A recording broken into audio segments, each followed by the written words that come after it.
Hello everyone, good morning to all. आज हम 14 Feb 2026 की सैटरडे की इंपॉर्टेंट न्यूज़ को कवर करने वाले हैं।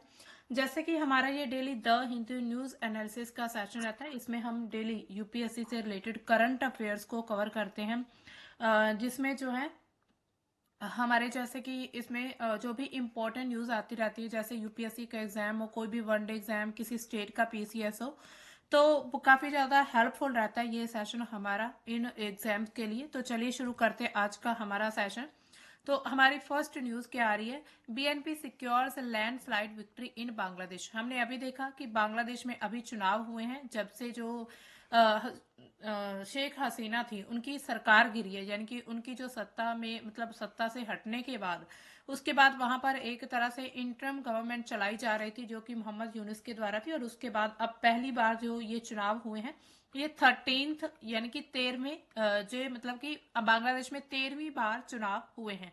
और इसमें जो है तारिक रहमान जो है वो जीते हैं बीएनबी पार्टी से लीड करते हुए। ठीक है, तो अब देखिए इसमें जो है यानी कि इसका परिणाम अब जो है घोषित कर दिया गया है। इसके साथ ही अगर हम देखें उनकी संसद में, यानी कि जो बांग्लादेश की संसद है उसमें करीब 300 सीट्स हैं, 300 सीटें हैं, और उसमें 200 से ज्यादा सीट जो है बीएनपी को मिली है, यानी कि बांग्लादेश नेशनलिस्ट पार्टी। इसके अलावा इसका जो नेतृत्व कर रहे थे ये तारिक रहमान कर रहे थे। यह 2/3 बहुमत से भी ज्यादा इनको सीटें मिल चुकी हैं। इसके अलावा विपक्षी जो वहां पर पार्टी थी वो थी जमात इस्लामी, और उसके जो गठबंधन था उसको 68 से लेकर 77 तक करीब इसके बीच ही सीट्स मिली हैं।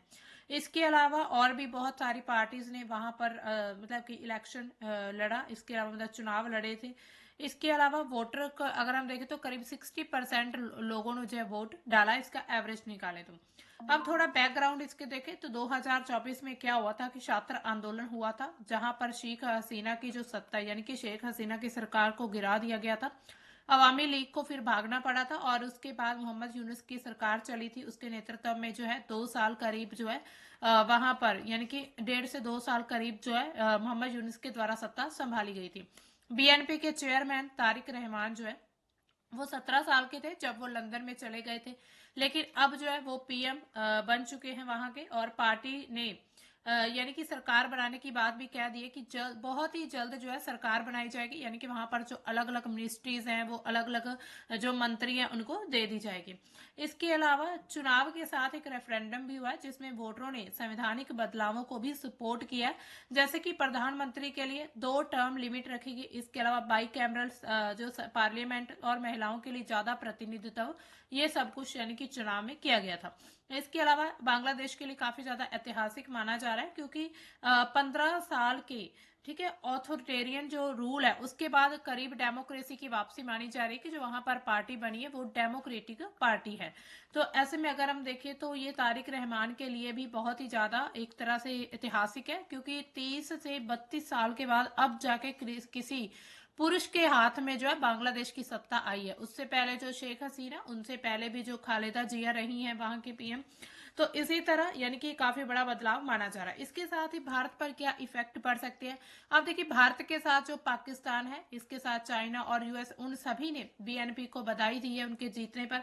इसके अलावा भारत ने उम्मीद की है कि कहीं ना कहीं जो है अब जो हमारे सुधार है मतलब जो हमारे रिश्ते हैं बांग्लादेश के साथ उसमें सुधार हो सकता है। लेकिन अभी सुनने में आ रहा है कि जो यूएसए है उसने भी बांग्लादेश के साथ एक डील साइन की है कि अगर मान लीजिए कि जो बांग्लादेश है वो यूएसए से कॉटन खरीदता है तो उनको 0 टैरिफ लगाया जाएगा, यानी कि उनसे जो भी कॉटन आएगा यूएसए से, उनसे बने उत्पाद अगर यूएसए में यानी कि अमेरिका में बेचे जाएंगे तो उनको बहुत बड़ा फायदा हो सकता है बांग्लादेश को। तो अब बांग्लादेश जो है वो अब भारत से पूरी तरह से तो जो इम्पोर्ट बंद नहीं करने वाला कॉटन का, लेकिन कहीं ना कहीं हमारा भारत का जो कॉटन एक्सपोर्ट है वो कम होने वाला है। यानी कि अब भारत है उसको अपनी एक प्रॉपर विदेश नीति के तहत चलना होगा, यानी कि हमारे जो आस पड़ोस की कंट्रीज हैं उनसे हमें एक तरह से सावधान, सतर्क, अलर्ट रहना होगा। जैसे कि चाइना, उसने पूरी तरह से ही बांग्लादेश में अपना जो मिलिट्री बेस है वो स्थापित कर चुका है, वो भी भारत के लिए बहुत बड़ा खतरा है सिलीगुड़ी कॉरिडोर को लेकर। इसी तरह अलग अलग मतलब जगहों से हमें भारत को अपने सभी पड़ोसियों से कहीं ना कहीं थोड़ा डेंजर महसूस होता है। तो इसमें क्या है, हमें ऐसा कोई भी रिस्क नहीं लेना चाहिए, बल्कि भारत को अब एक अच्छी विदेश नीति के तहत जो है सभी पड़ोसियों से बात करनी चाहिए।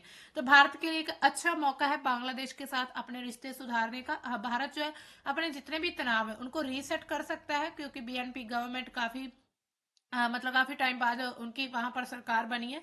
तो ऐसे में वो भी चाहेंगे कि उनके पड़ोसियों के साथ रिश्ते अच्छे रहे। अब चलते हैं हमारी नेक्स्ट न्यूज की तरफ। हमारी नेक्स्ट न्यूज क्या कहती है? तो नेक्स्ट न्यूज है हम्म, तो एससी सीख CBI status report on Manipur violence cases, यानी कि सुप्रीम कोर्ट ने मणिपुर हिंसा मामलों पर सीबीआई से स्थिति रिपोर्ट की डिमांड की है कि मणिपुर में जो हिंसात्मक घटनाएं वहां पर हुई हैं, तो उनकी रिपोर्ट आखिर वहां पर अभी सिचुएशन कैसी चल रही है। तो 13 फरवरी को मणिपुर में 2023 की जो जातीय हिंसा शुरू हुई थी, उनसे जुड़े जो भी महत्वपूर्ण वहां पर केसेस थे, मामलों पर सुनवाई की गई। कोर्ट ने सीबीआई से इन मामलों की जांच करने की और इन मतलब रिपोर्ट को 14 दिनों के भीतर पेश करने की एक तरह से आदेश दिया है। तो सीबीआई वर्तमान में मणिपुर हिंसा में 11 एफआईआर जो है वो जांच कर रही है। इसमें मुख्य रूप से जो सेक्सुअल वायलेंस, गैंग रेप या फिर गंभीर अपराध जो है उनसे जुड़े मुद्दे हैं, जो कि मई 2023 में शुरू हुई थी। जो मैतई और कुकी, दो जो वहां पर जातीय समुदाय हैं, मैतई और कुकी, उनके बीच काफी ज्यादा हिंसात्मक घटनाएं हो रही है। काफी ज्यादा जातीय हिंसा जो है लगातार बढ़ती जा रही, 2023 से शुरू हुई थी। तो उसी दौरान काफी वहां पर घटनाएं हुई। सुनवाई के दौरान अधिवक्ता वृंदा ग्रोवर, यानी कि जो पीड़िता की तरफ से याचिकाएं दायर की गई थी, उन्होंने कोर्ट को कहा कि पीड़ित और उनके परिवारों को जांच की प्रगति की जानकारी नहीं मिल रही है, यानी कि जो जांच कहां तक पहुंची, जांच की प्रोग्रेस क्या है, उसकी जानकारी नहीं है पीड़ित के परिवारों के पास। कुछ मामलों में जो ट्रायल है वो बहुत ही धीरे चल रहा है।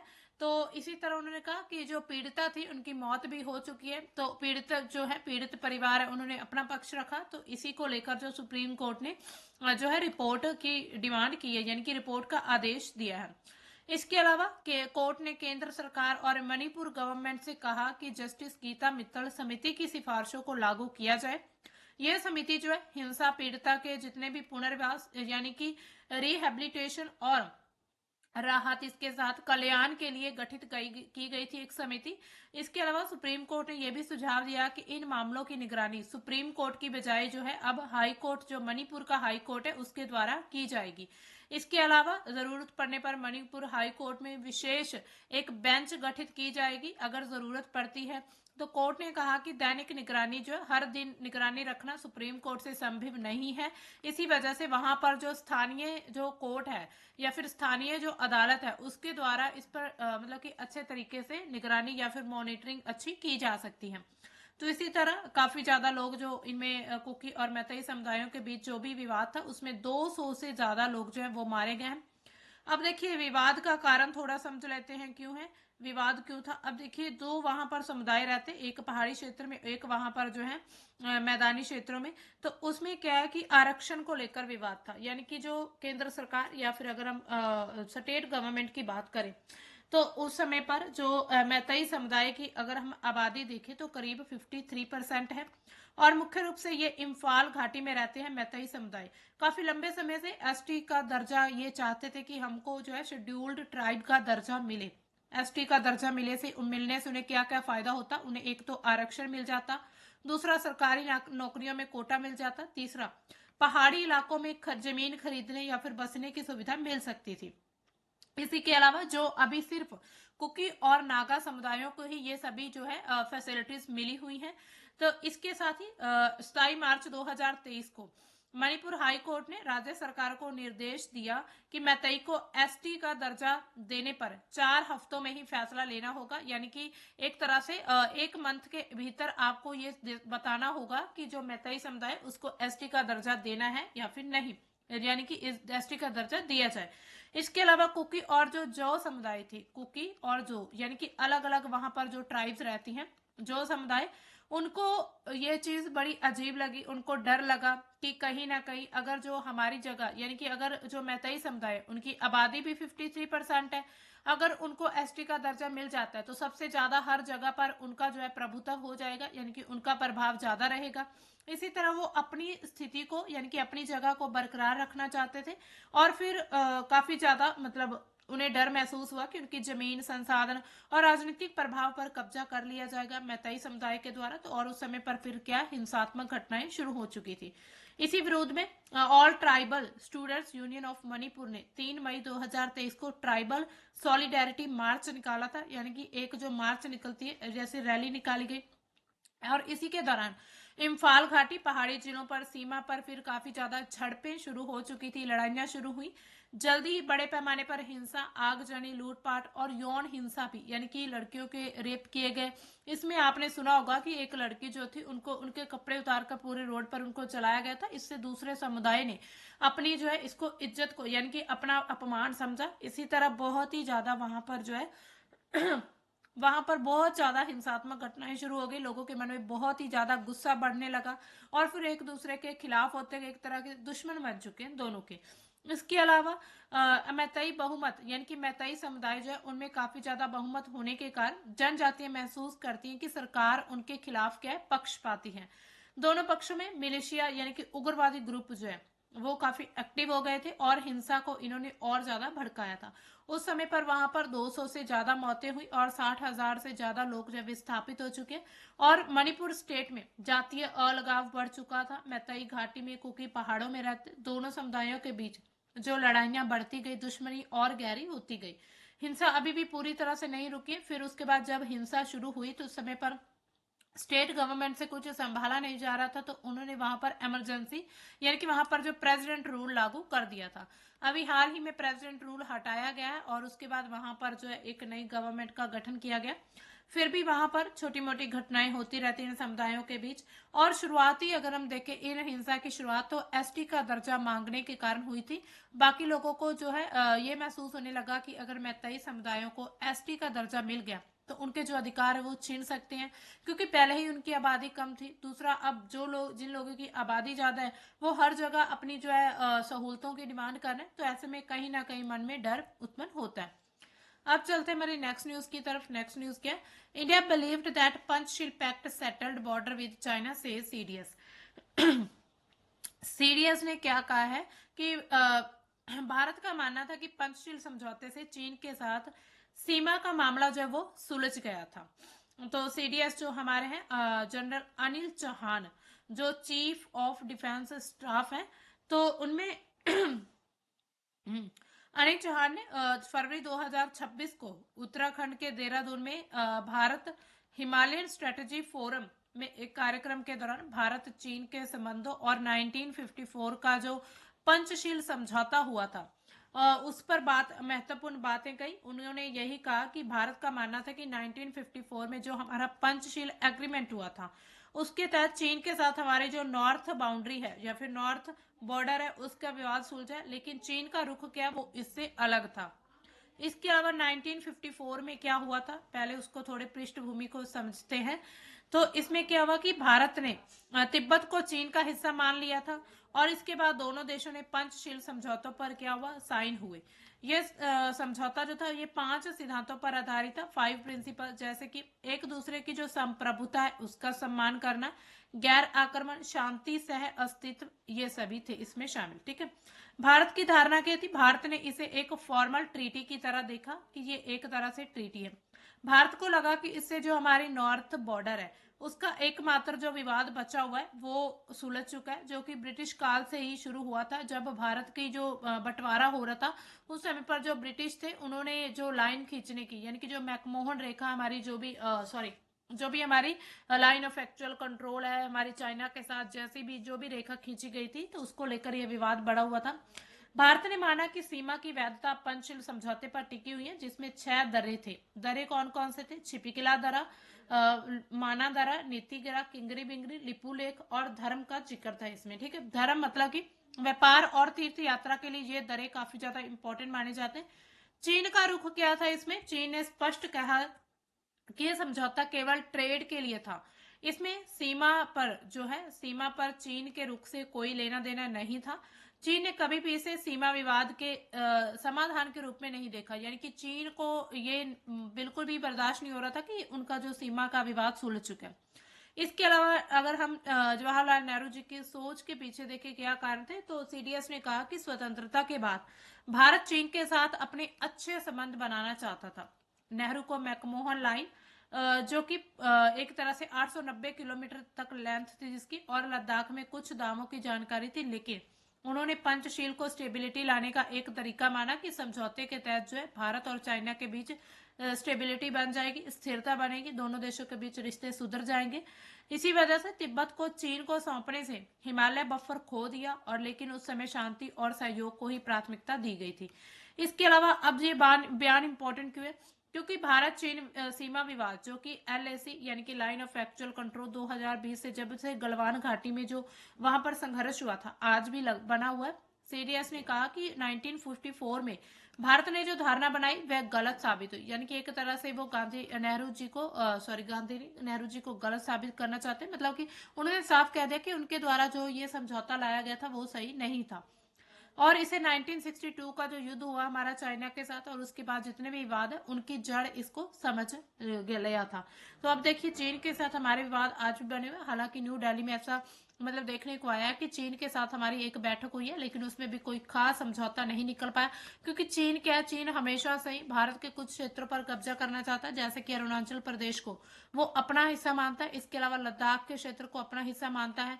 इसी तरह धीरे धीरे अगर हम सिक्किम की बात करें तो उसके जो भूटान है उसके नजदीक भी हमारा जो एक चुपची घाटी है, ऐसी कुछ घाटी बनी है, चुम्बी घाटी, तो उस पर भी जो है चीन ने अपनी अलग से आर्मी वहां पर तैनात की हुई है। तो ऐसे में चीन चाहता है कि सब कुछ उसका ही हो और बाकी जो देश है उसकी हाँ में हाँ मिलाते रहे, लेकिन भारत एक संप्रभु राष्ट्र है, वो किसी के कहने पर नहीं चलने वाला है। तो इसी तरह ये विवाद हमारा चाइना के साथ और ज्यादा गहरा हो रहा है। अब चलते हैं हमारे नेक्स्ट एडिटोरियल की तरफ। हमारा एडिटोरियल क्या कहता है, the labour codes redefine wages empower the worker. ये एक एडिटोरियल क्या है कि नई श्रम संहिता को लेकर जो लागू की गई थी, तो भारत में जो लेबर कोड्स है मजदूरी को पुनर्विभाषित करती हैं, यानी कि जो मजदूरी है, मजदूर उनके लिए ये लेबर कोड लाई गए थे, उनकी जो परिभाषा लेबर कोड्स में दिखाई देती है। इसके अलावा ये 2019 और 20 में चार जो श्रम संहिता लागू हुई थी, और नहीं, हाँ 19 और 20 में पारित हुई थी, और 2025 में जो है अब इनको चार जो लेबर कोड, 4 लेबर कोड्स पिछले साल ही इसको लागू किए गए थे। तो मजदूरी की पुनः परिभाषा कैसे हुई, जो वेतन संहिता हमारी जो वेतन भारत की जो वेतन संहिता 2019 है वो सबसे महत्वपूर्ण है, जिसमें मजदूरी की एक एकीकृत और समान परिभाषा दी गई थी। पहले अलग अलग कानूनों में, जैसे कि न्यूनतम मजदूरी अधिनियम 1948 अलग था, फिर मजदूरी भुगतान अधिनियम 1936 था। इन सभी में मजदूरी की अलग अलग डेफिनेशन दी गई थी, जिससे जो है भ्रम और असमानता आती थी। लेकिन अब जो वेतन संहिता 2019 में जो है एक ही परिभाषा बताई गई है। इसके अलावा मजदूरी में जो है मूल वेतन कितना रहेगा, इसके अलावा महंगाई का भत्ता कितना मिलने वाला, या फिर रिटेनिंग भत्ता, ये सब कुछ शामिल किया गया। कुल परिश्रम अगर हम देखें उसका 50% या फिर अधिसूचित प्रतिशत जो है मजदूरी माना जाएगा। यदि भत्ते इससे ज्यादा है तो अतिरिक्त राशि जो है वो मजदूरी में जोड़कर ग्रेचुइटी या फिर पीएफ, इसके अलावा बोनस, इन सभी में गणना की जाएगी। इससे सामाजिक सुरक्षा लाभ बढ़ सकते हैं, लेकिन कई मामलों में टेक होम सैलरी यानी कि हाथ में आने वाला जो वेतन होता है वो कम हो सकता है। इसके अलावा न्यूनतम मजदूरी की गारंटी, राष्ट्रीय स्तर पर फ्लोर वेज तय होगा, जो राज्य इसे कम नहीं दे सकते, यानी कि न्यूनतम मजदूरी जो वो तय कर दी जाएगी। इसके अलावा कौशल क्षेत्र जीवन सत्र के आधार पर भी ये बनाया जाएगा। समय पर भुगतान जो अनिवार्य रहेगा, ओवर टाइम पर दुगना वेतन मिलेगा, लिंग भेदभाव रहित जो समान वेतन मिलने वाला। इसके अलावा श्रमिकों को सशक्तिकरण कैसे बनाया जा सकता है, सबसे पहले तो जो सभी श्रमिक है जिसमें जो है संगठित होते हैं, कुछ कुछ असंगठित होते हैं, कुछ गिग वर्कर्स होते हैं, तो इन सभी को न्यूनतम मजदूरी, नियुक्ति पत्र और सामाजिक सुरक्षा का अधिकार मिलेगा। 180 दिन के बाद, मतलब 180 दिन किसी ने अगर काम किया उसके बाद सवेतन अवकाश मिलेगा। 1 वर्ष बाद फिक्स्ड टर्म कर्मचारियों को ग्रेचुइटी भी दी जाएगी। इसके अलावा महिलाओं के लिए रात्रि पाली और सभी क्षेत्रों में काम की अनुमति मिलेगी। बेहतर कार्यस्थल की सुरक्षा, यानी कि जहां पर कोई भी मजदूर या व्यक्ति या फिर कोई भी लेडी काम करती, वहां की सुरक्षा को सुनिश्चित किया जाएगा। अनुपालन आसान होने से औपचारिक जो रोजगार है वो भी बढ़ सकता है। इसके अलावा दूसरा पक्ष क्या कहता है, इसमें आलोचना करता है, चिंताएं क्या है। ट्रेड यूनियन जो है और कुछ भी विश्लेषक कुछ है वो इन संहिताओं को असली में मान रहे हैं कि ये श्रमिकों को कमजोर करती हैं, ऐसी जो संहिताएं लाई गई हैं। तो छंटनी की सीमा, यानी कि अब मजदूरों की छटनी की जा रही है, 100 से बढ़ाकर 300 कर दी गई है। 80% जो फैक्ट्रियां उसमें बिना अनुमति के ही छंटनी की जा रही है। इसके अलावा हड़ताल के असीमित अधिकार है, यानी कि सीमित अधिकार, हड़ताल करने के कुछ लिमिटेशंस रखी गई हैं। यूनियन बनाना अब कठिन हो चुका है इन संहिता के अकॉर्डिंग। फिक्स्ड टर्म और कॉन्ट्रैक्ट लेबर को बढ़ावा देना।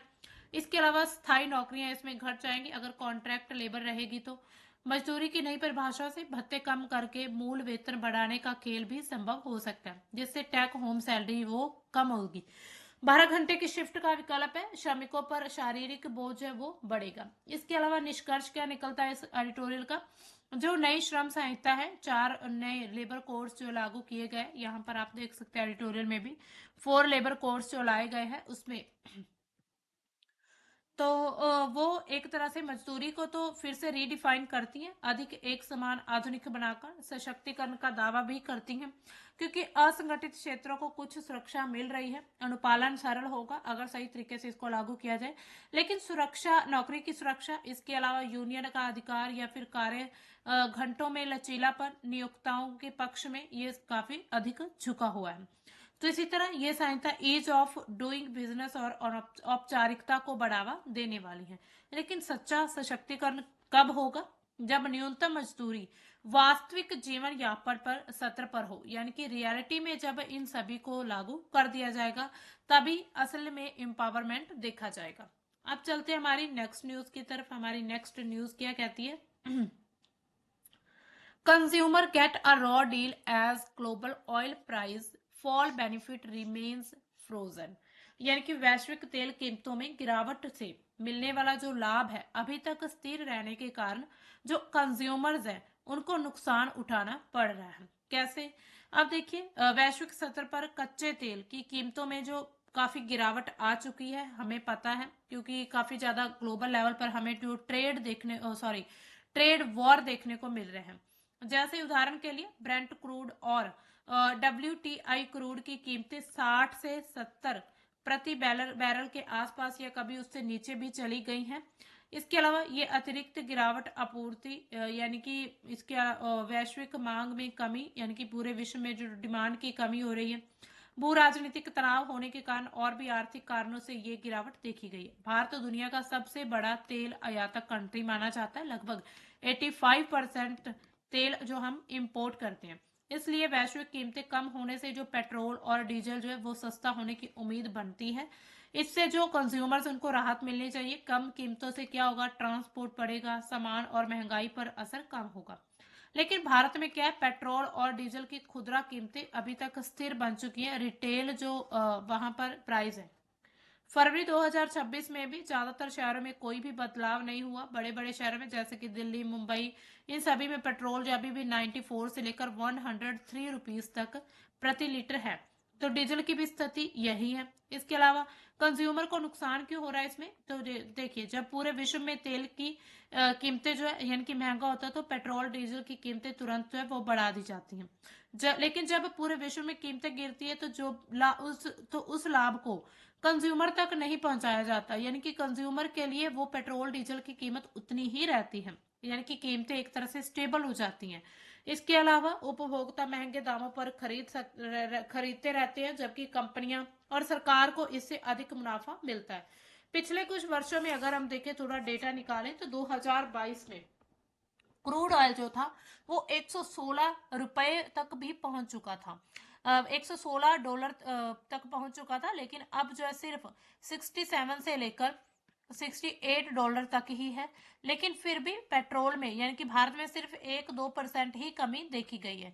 बाकी लाभ जो है उसको पूरी तरह से फ्रोजन रख दिया। आपने भी देखा होगा आपके आसपास जो लगातार यानी कि जो भी पेट्रोल और डीजल की कीमतें वो लगातार वैसे की वैसी बनी हुई है। अगर आप पहले 100 रुपीज लीटर पेट्रोल खरीदते थे तो अभी भी बिल्कुल वैसी ही सिचुएशन है, 100 रुपीज ही है।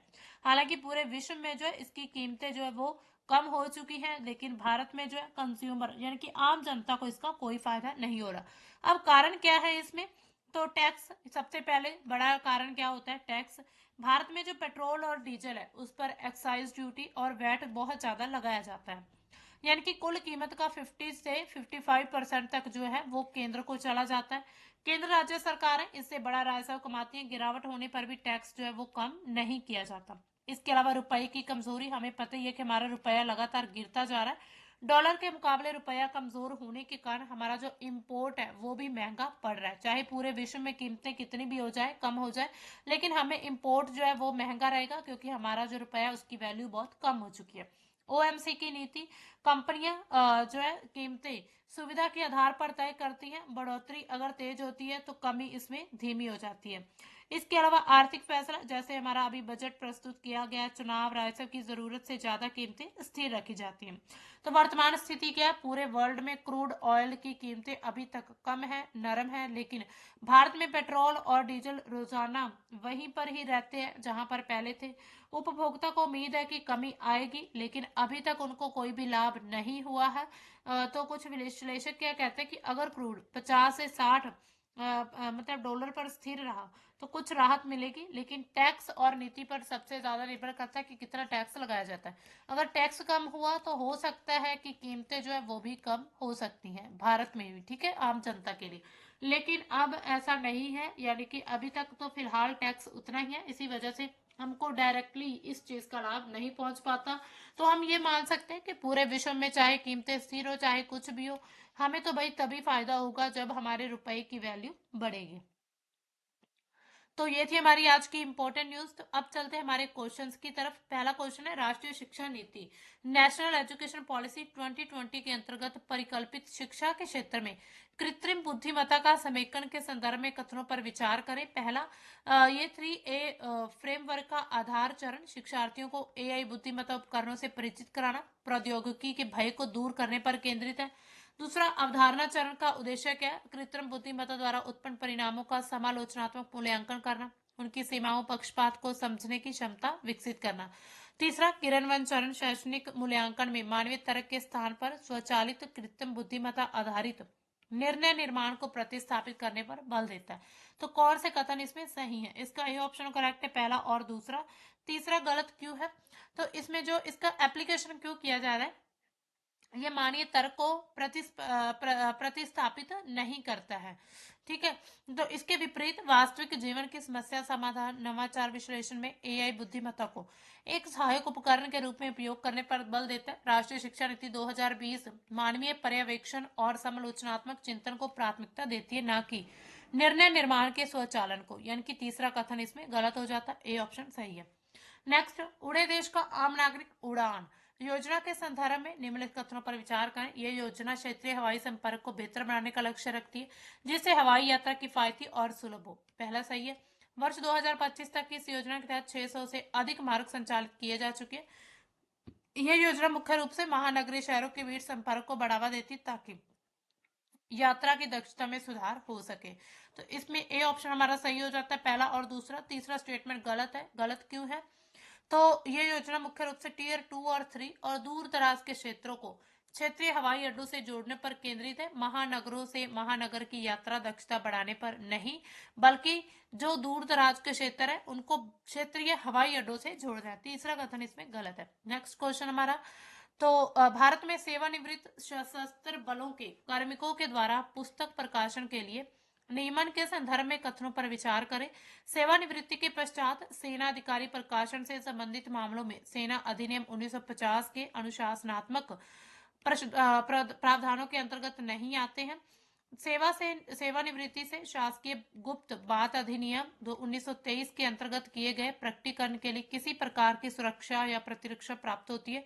एक समेकित विधिक ढांचे के अभाव में सेवानिवृत्त सेना अधिकारियों द्वारा प्रकाशनों का नियमन वर्तमान में एक विधिक धूसर क्षेत्र में संचालित होता है। इसमें कौन सा कथन सही है? तो आपने बताना है इसमें ए ऑप्शन सही है, पहला और तीसरा। दूसरा इसमें स्टेटमेंट गलत क्यों है? तो सेवानिवृत्ति यानी कि रिटायर की बात हो रही है। रिटायरमेंट से शासकीय गुप्त बाद अधिनियम 1923 के तहत किसी भी प्रकार की सुरक्षा प्राप्त नहीं होती है।